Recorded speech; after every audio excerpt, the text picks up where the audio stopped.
నేను నా దూతను నీకు ముందుగా పంపుచున్నాను. మత్తయి సువార్త 11వ అధ్యాయము 10వ వచనము. దేవుడు తన దూతను పంపి తన బిడ్డలమైన మనకు భద్రత, కాపుదల, కంచ, అగ్నిజ్వాలలను నియమిస్తాడు. తన వాగ్దానాన్ని నెరవేర్చువాడు.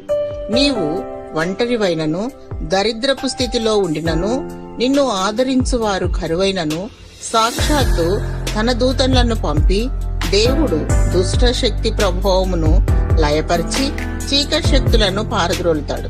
ప్రభువైన యేసుక్రీస్తు అపవాదిని వాక్యము చేత తరిమివేశాడు. నీవు దివారాత్రులు వాక్యమును ధ్యానిస్తూ స్వరమెత్తి దేవుణ్ణి స్తుతిస్తూ మోకాళ్ళుండి ప్రార్థించినప్పుడు అపవాది నీ యొద్ద నుండి పారిపోతాడు.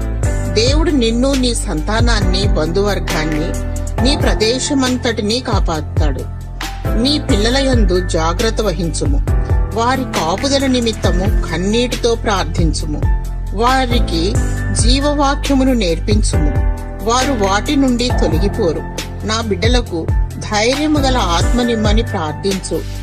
వారి ఆత్మీయ జీవితం బలపడులాగున ప్రార్థించుము.